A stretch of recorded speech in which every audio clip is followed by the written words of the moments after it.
Polar form of a complex number has been removed by CBSE. सिर्फ थोड़ा introduction ले लीजिए। Complex numbers polar form. देखिए वास्तव में कोई भी हमारे पास जो एक्स वाई ऑर्डर्ड पेयर है यानी कोऑर्डिनेट है वो रेक्टेंगुलर प्लेन में एक एक्यूरेट पोजीशन को डिनोट करता है पॉइंट को। अगर हम कहें कि हमारे पास ये वाई एक्सिस है और ये एक्स एक्सिस है, ठीक है, तो ये पॉइंट कोई भी एक्स वाई अगर यहाँ है तो कोई भी ऑर्डर्ड पेयर रेक्टेंगुलर प्लेन में एक एग्जैक्ट लोकेशन को रिप्रेजेंट करता है।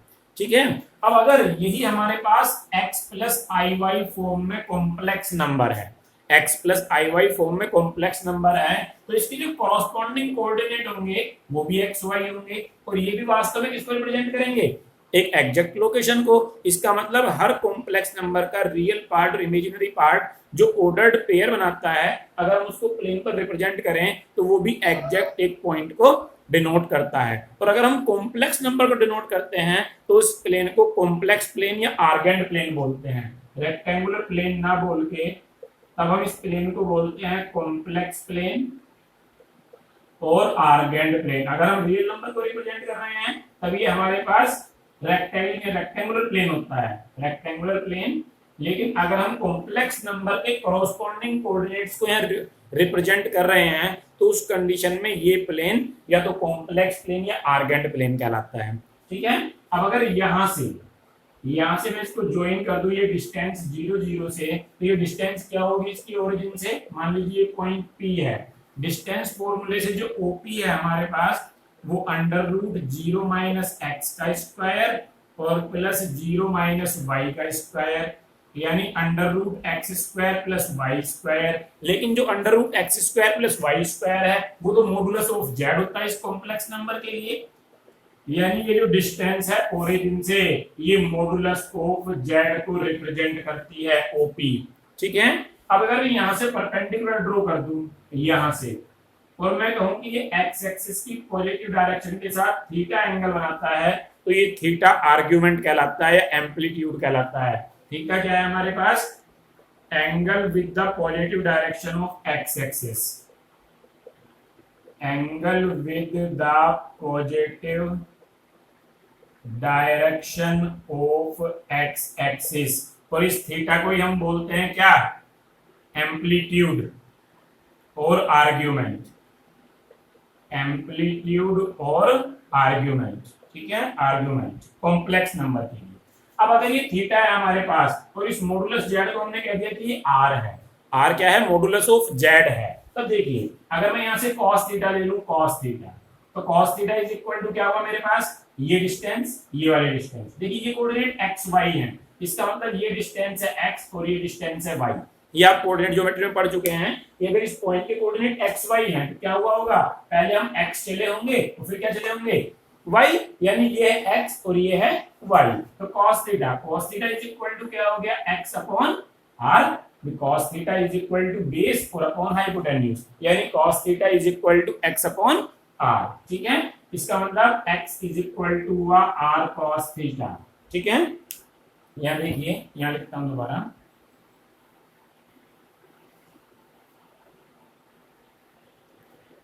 यहां मेरे पास जो कॉम्प्लेक्स नंबर थी वो z प्लस एक्स आई वाई थी। अगर मैं इस ट्राइंगल OPM की बात करूं, इन ट्राइंगल OPM, तो जो cos थीटा हुआ is equal to x upon r, r क्या है, मॉडुलस ऑफ z है, तो x इज इक्वल टू हो गया r cos थीटा। ऐसे ही अगर मैं sin थीटा ले लूं यहां से तो परपेंडिकुलर यानी y और अपॉन हाइपोटेन्यूज यानी r, यानी y is equal to r sin theta. अगर मैं इन वैल्यू को यहां पुट कर दूं कॉम्प्लेक्स नंबर में, पुटिंग इन फर्स्ट, तो क्या हुआ, z is equal to r cos theta और plus i r sin theta. यही फॉर्म पोलर फॉर्म कहलाती है। यानी अगर हम किसी भी कॉम्प्लेक्स नंबर को r cos theta plus i r sin theta की फॉर्म में लिख दें, that form is called polar form, where r is equal to क्या है, where r is equal to a modulus of z implies under root x square plus y square और theta is equal to क्या है, argument of Z. ठीक है, उसको निकालते कैसे हैं थीटा को, देखिए आर तो हमने निकाल लिया, आर तो हमारे पास अंडर रूट ए स्क्वायर प्लस बी स्क्वायर की फॉर्म में है। अब हम थीटा निकालना है हमें, थीटा निकालने के लिए हम क्या करते हैं, इन दोनों को डिवाइड करते हैं। This is equation number second और this is equation number third. तो dividing third by second, dividing third by second क्या मिला, आर साइन थीटा और अपॉन आर कॉस थीटा और इज इक्वल टू वाई और अपॉन एक्स। देखिए R sine theta को R cos theta से divide और वाई को एक्स से, आर से R cancel, tan theta is equal to Y upon X. इसका मतलब theta is equal to tan inverse y upon x. तो यहां से हम फाइंड आउट करते हैं थीटा।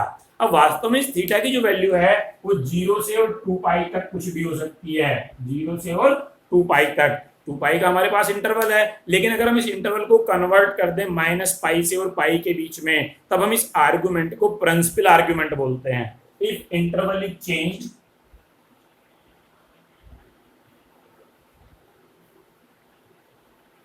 देखिए थीटा हमारे पास में, थीटा 0 से और 2 पाई के बीच में कुछ भी हो सकता है, लेकिन इफ अगर हम इंटरवल को चेंज कर दें कि थीटा इस तरीके से आ जाए माइनस पाई से और पाई के बीच में, तब theta is called principal argument.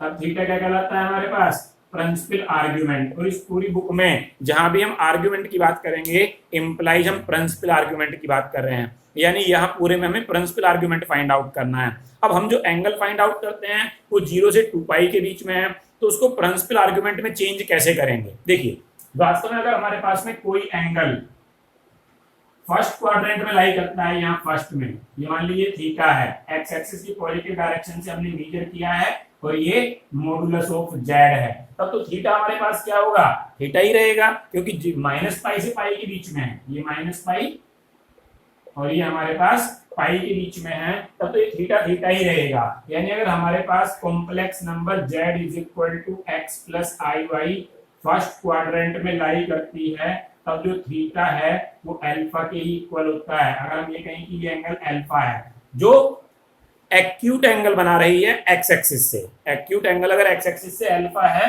तब थीटा अल्फा के ही इक्वल होता है। अगर वो सेकंड क्वाड्रेंट में है, अगर सेकंड क्वाड्रेंट में है, सेकंड क्वाड्रेंट में देखिए ये हमारे पास सेकंड क्वाड्रेंट में आर यहां पहुंच गया, modulus of Z second quadrant में, तब अगर एक्यूट एंगल, हमेशा पहले एक्यूट एंगल देखिए कि एक्स एक्सिस से एक्यूट एंगल कितना बनता है। मान लीजिए अल्फा है, तब यहां से कितना होगा, यहां से पाई माइनस अल्फा, एक्स एक्सिस की पॉजिटिव डायरेक्शन से, एक्स एक्सिस की पॉजिटिव डायरेक्शन से कितना हुआ, पाई माइनस अल्फा, यानी तब जो थीटा होता है वो पाई माइनस अल्फा के इक्वल होता है। ठीक है, अभी मैं क्लियर करूंगा एग्जांपल से, बस सुन लीजिए। फर्स्ट क्वाड्रेंट में थीटा अल्फा के इक्वल है, जहां अल्फा एक्यूट एंगल है, ठीक है, विद द एक्स एक्सिस किसी भी डायरेक्शन से, और थीटा क्या है, आर्गुमेंट है। आर्गुमेंट हम कैसे जज करते हैं कि अगर वो फर्स्ट क्वाड्रेंट है तो थीटा अल्फा के ही इक्वल होता है। अल्फा क्या है, acute angle, alpha acute angle with x axis किसी भी डायरेक्शन से। अगर वो क्वाड्रेंट थर्ड है, थर्ड क्वाड्रेंट, अगर थर्ड क्वाड्रेंट है तो हमारे पास जो एंगल बनेगा वो यहां बनेगा, थर्ड क्वाड्रेंट। अब क्या होगा, अगर मैं इसको इधर से मेजर करता हूं तो ये क्या होगा, पाई तो पूरा हो गया और plus theta, pi plus theta हो जाएगा, लेकिन हमने इंटरवल लिया है वो माइनस पाई से पाई लिया है। कोई भी एंगल थीटा से बड़ा नहीं हो सकता, तो हम इसको रिवर्स डायरेक्शन में मेजर कर देंगे, इस डायरेक्शन में मेजर कर देंगे। अगर ये एक्स एक्सिस से थीटा बना रहा है तो यहां से क्या बनाएगा, पाई माइनस थीटा, लेकिन क्योंकि हमने उल्टा मेजर किया है तो माइनस पाई माइनस थीटा, यानी थीटा अल्फा, सॉरी ये अल्फा है, अगर ये क्या हो गया मेरे पास, पाई माइनस अल्फा, और ये क्या हो गया, अल्फा माइनस पाई, यानी तब theta is equal to alpha minus pi होता है। ठीक है, और अगर फोर्थ क्वाड्रेंट है,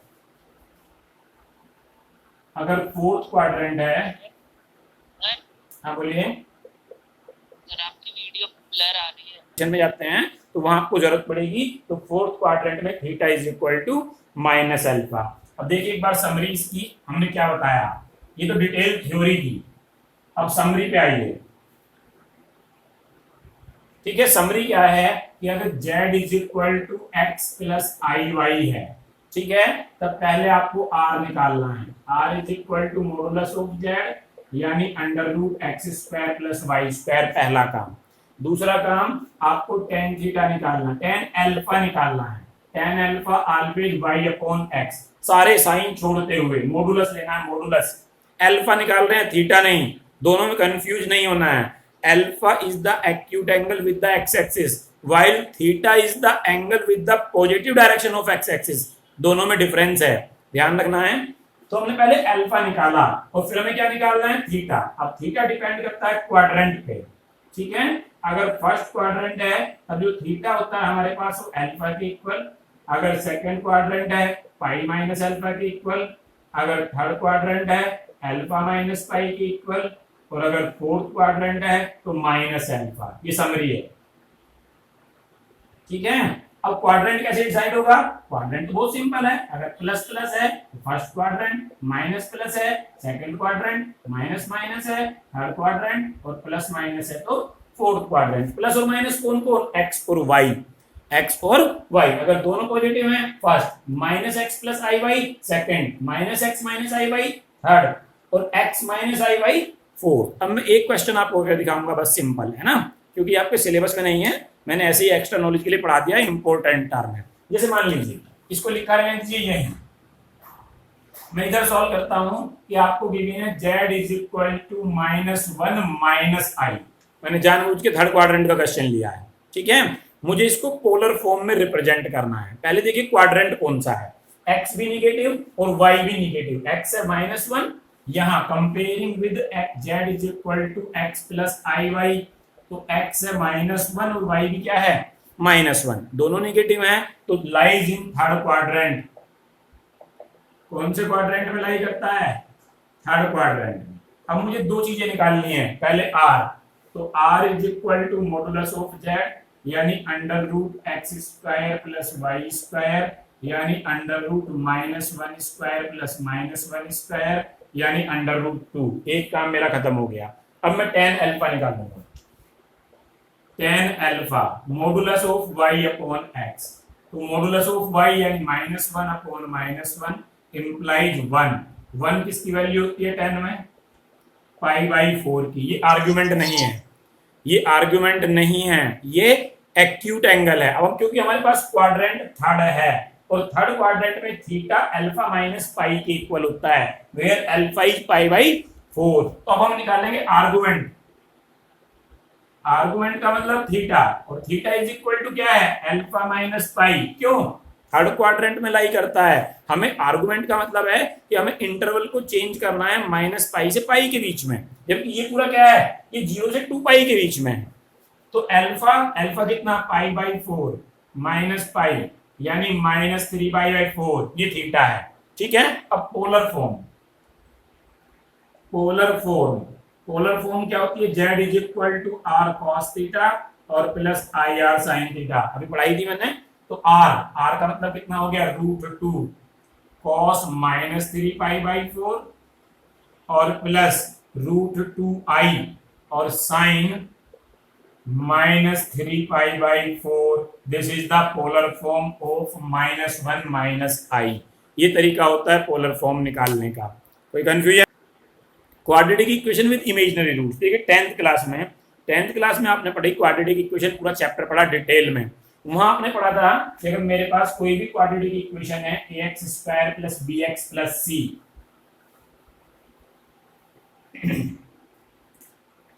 क्वाड्रेटिक इक्वेशन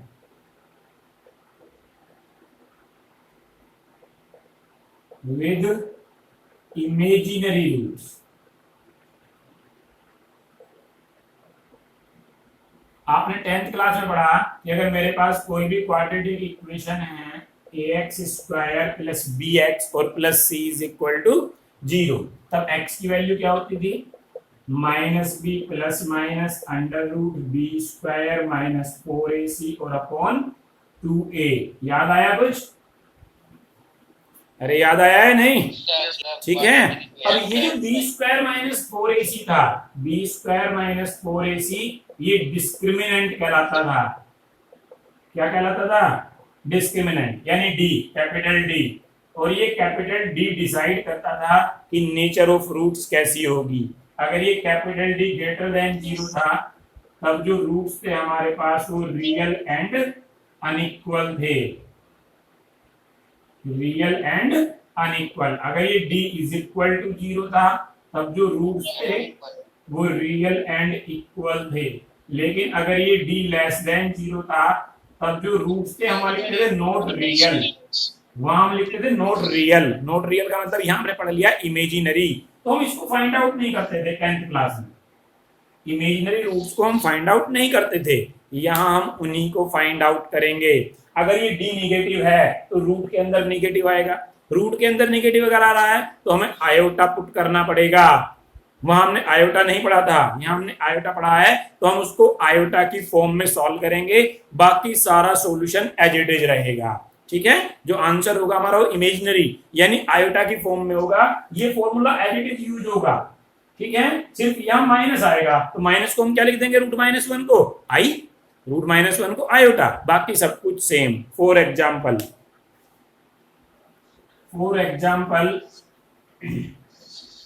अगर मैं कहता हूं कि solve x square plus x plus 1 is equal to 0, तो comparing a is equal to 1, b is equal to 1 और सी इज इक्वल टू भी 1 और d is equal to b square minus 4ac यानी 1 स्क्वायर माइनस 4 इंटू 1 इंटू 1 यानी -3। D less than 0 है, मतलब roots imaginary हैं। हमने रूट्स फाइंड आउट किए, -b plus minus under root d upon 2a -1 plus minus root -3 है, root -3 को क्या लिख सकते हैं, √3 इंटू रूट -1, ठीक है, और अपॉन 2 और -1 प्लस माइनस √3 इसको क्या लिख सकते हैं, आयोटा और upon 2। This is the solution, this is the solution for imaginary roots with imaginary roots. जैसे फर्स्ट क्वेश्चन है,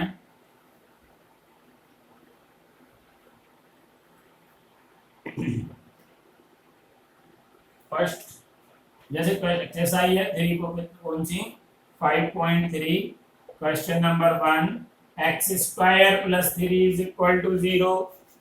ठीक है, क्या हुआ, x square is equal to -3 और x is equal to plus minus √-3, तो x is equal to plus minus √3i। बस solution हो गया। कोई कंफ्यूजन? 7th क्वेश्चन, बाकी सब में फॉर्मूला लगा देना भाई, -b plus minus √d upon 2a वाला है ना, फैक्टर की जरूरत नहीं है, चाहो तो फैक्टर से भी कर लेना, बाकी तुम फॉर्मूले से कर लेना। √2x² plus x plus √2 is equal to 0। a is equal to क्या है, √2, b इज इक्वल टू 1 और c इज इक्वल टू भी √2। अब d निकालिए पहले, तो d is equal to b square minus 4ac 4 into √2 into √2 1 minus 8 यानी minus का 7, तो x is equal to -b plus minus √d upon 2a -1 plus minus √-7 upon 2 under √2 -1 plus minus √7i direct लिख दिया है ना, और अपॉन 2 √2। बस यही सॉल्यूशन है। ठीक है, अरे ठीक है, चाहो तो रैशनलाइजेशन कर लेना डिनोमिनेटर का, नहीं चाहो मत करना। Miscellaneous chapter 5 question number 1, evaluate i to the power 18 iota plus 1 upon iota to the power 25 और होल क्यूब। तो आयोटा की हाई पावर्स डिवाइडिंग बाय 4 हम सॉल्व कर लेंगे, पहले 4 के मल्टीपल में।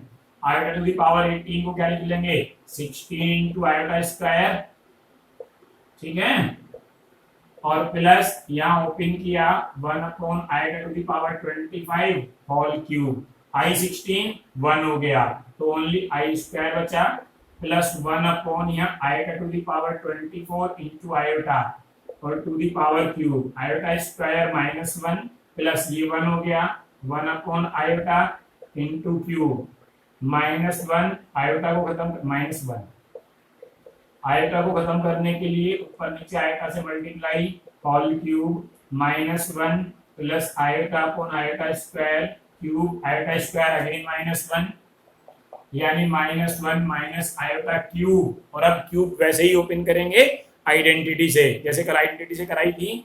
तो ए क्यूब माइनस कॉमन ले लीजिए या डायरेक्ट कर दीजिए। चलिए A cube plus B cube plus 3ab और a प्लस बी। देखा खास बात क्या की हमने यहाँ, सब कुछ प्लस में लिया और दोनों माइनस को नंबर्स के साथ लिया।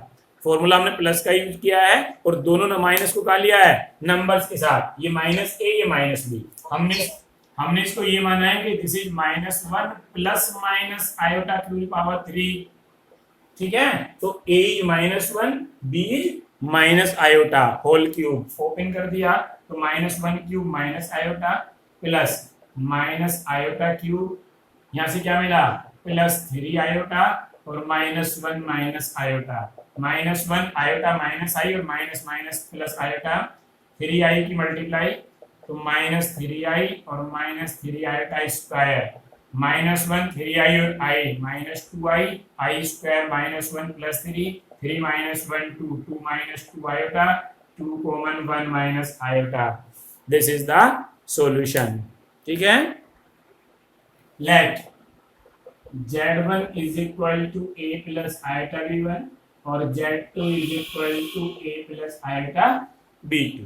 z1 z2 पूछा है, पहले multiply z1 z2 a plus iota b1 और a प्लस आयोटा तो a1 a2 मल्टीप्लाई तो a1 मल्टीप्लाइड विद a2 प्लसib2 और ib1 multiplied with a2 plus ib2 तो a1 a2 plus i a1 b2 plus i b1 a2 और plus i square b1 b2।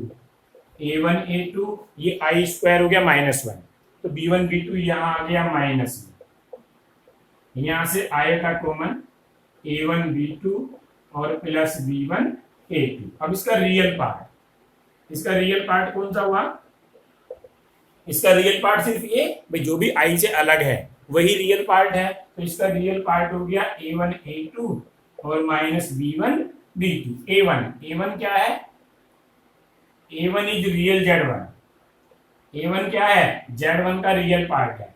a2 क्या है z2 का real part है। b1 क्या है इमेजिनरी पार्ट है इसका z1 का और b2 क्या है इमेजिनरी पार्ट है z2 का। So real z1 z2 is equal to real z1 into real z2 और minus imaginary z1 into imaginary z2। Clear है। क्वेश्चन नंबर 4 देखिए, गिवन है x minus I y is equal to root a minus I B upon c minus I d. ठीक है, हमें निकालना x square plus Y square. X square plus Y square कब आएगा, जब इसमें x प्लस आई वाई की मल्टीप्लाई होगी। तो हमने कॉन्जुगेट कर दिया, बल्कि स्क्वायर किया पहले, x माइनस आई वाई स्क्वायर, तो इधर से रूट का था a माइनस आई बी और अपॉन c माइनस आई डी। कॉन्जुगेट ले लिया x प्लस आई वाई, तो इधर भी conjugate a plus I B और upon c plus I D, क्योंकि आप पहले पढ़ चुके हैं कि modulus of z1 whole z2 is equal to modulus of z1 और अपॉन मॉडुलस ऑफ z2। यहाँ हमने यूज कर दिया। पूरे का कॉन्जुगेट हमें निकालना था, मॉडुलस नहीं सॉरी कॉन्जुगेट, पूरे का कॉन्जुगेट हमें निकालना था। तो हमने क्या किया, ऊपर वाले का कॉन्जुगेट और अपॉन नीचे वाले का कॉन्जुगेट। अब ये इक्वेशन नंबर फर्स्ट और ये इक्वेशन नंबर सेकंड मल्टीप्लाई कर दिया, मल्टीप्लाई फर्स्ट बाय सेकंड, तो लेफ्ट में मल्टीप्लाई x माइनस आई Y whole square x plus आई वाई होल स्क्वायर, राइट में multiply a minus I B upon C minus I D और a plus I B upon C plus I D. दोनों पे square है तो दोनों square common और अंदर multiply x minus I y x plus I Y square is equal to a plus b a minus b, यानी a square minus I b square, c minus I d c plus d, c square minus I d square, x minus I y x plus I Y, तो x square minus आई Y square और का whole square ये वाला, और is equal to यहाँ ए square minus आई square B square और सी square minus आई square D square, यहाँ x square minus आई square Y square square ए square, आई square हो गया -1 और -1 यहाँ लगा तो प्लस का बी स्क्वायर, सी स्क्वायर आई स्क्वायर हो गया -1 और -1 यहाँ लगा तो बी स्क्वायर, सेम ऐसे ही यहाँ एक्स स्क्वायर आई स्क्वायर हो गया -1 तो प्लस वाई स्क्वायर का होल स्क्वायर, ए स्क्वायर प्लस बी स्क्वायर और अपॉन सी स्क्वायर प्लस डी स्क्वायर, यही प्रूव करना था। Question number 10,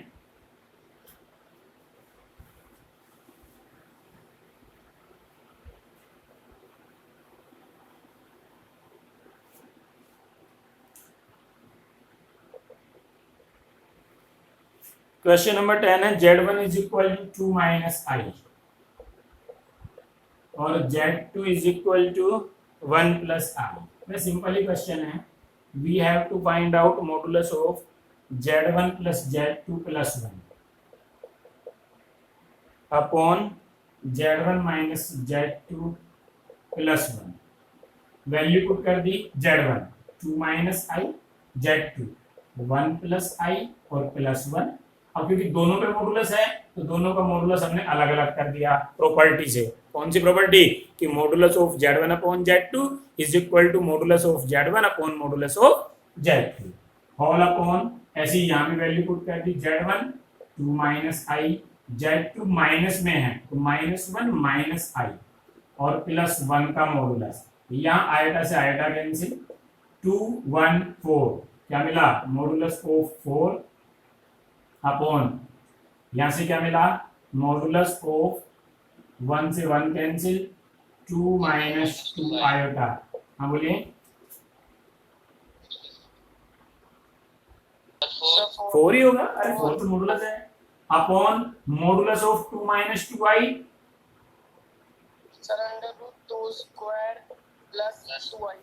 plus root minus 2 square, भाई a square plus b square, यानी 4 अपॉन रूट 4 प्लस 4, यानी 4 अपॉन रूट 8, यानी 4 upon 2 root 2 से मल्टीप्लाई, यानी 4 root 2 upon 4 cancel, only root 2। Clear है? 1 minus 3i। Question number 13, you have to find out modulus and argument. So first we will change into standard form. To change in standard form, we have to remove 1 minus 3i. So multiply by the conjugate 1 plus 3i. तो multiply 1 plus 3i plus 2i और plus 6 iota square, multiply कर दिया हमें सीधी, नीचे 1 square और minus 3 iota square, तो यहाँ से देखिए 6 आयोटा स्क्वायर है, -6 मिला और -6 प्लस 1 -5, फिर 3 और 2 5i अपॉन नीचे 1 का स्क्वायर 1, यहाँ से 3 आयोटा स्क्वायर -1 1 प्लस 3, यानी -5 प्लस 5 आयोटा अपॉन 4, दोनों को अलग अलग, रियल पार्ट अलग और इमेजिनरी पार्ट अलग, ये इसकी स्टैंडर्ड फॉर्म है। अब हमसे पूछा है मॉडुलस, तो मॉडुलस क्या हुआ, अंडर रूट ए स्क्वायर यानी -5 upon 4 square plus b square यानी 5 upon 4 square, 25 upon 16 plus 25 upon 16 root 50 upon 16, यानी 5 under root 2 upon 4, this is modulus. भाई 50 को लिख दिया 5 रूट 2 और रूट 16 को 4, दिस इज मॉडुलस। अब आर्गुमेंट के लिए पहले tan alpha, tan alpha is equal to modulus of y upon x। y कितना 5/4, x भी कितना 5/4 मॉडुलस में है यानी 1। tan alpha is equal to 1 तो अल्फा इज इक्वल टू π/4। अब क्वाड्रेंट देखिए कौन सा है, फर्स्ट नेगेटिव सेकंड पॉजिटिव, कौन सा क्वाड्रेंट हुआ? सेकंड क्वाड्रेंट में थीटा इज इक्वल टू क्या है? Theta is equal to pi minus alpha, तो पाई माइनस π/4 यानी theta is equal to 3π/4। So argument is equal to 3π/4 ऐसे निकालना है। दिस इज मॉडुलस और दिस इज आर्गुमेंट। ठीक है, क्लियर है? थोड़ा सा करेक्शन यहाँ से, 3 का स्क्वायर 9 और 9 + 1 यानी यहाँ क्या आएगा, tan तो पूरा चेंज हो जाएगा। यहाँ कितना हो गया -1/2 और यहाँ कितना हो गया 1/2। यहाँ भी कितना हुआ 1/2 और यहाँ भी कितना हुआ 1/2। हालांकि इस पे कोई फर्क नहीं पड़ेगा, किस पे, आर्गुमेंट पे। तो इज इक्वल टू क्या मिला, √1/4 और +1/4 यानी √2/4 यानी √2/2 ये हुआ। यहाँ कोई फर्क नहीं पड़ेगा, हालांकि यहाँ रहेगा 1/2 और -1/2। आगे का प्रोसीजर सेम रहेगा, थोड़ा सा मॉडुलस में चेंज कर लेना, सही है एकदम की बात, हमने स्क्वायर नहीं किया था।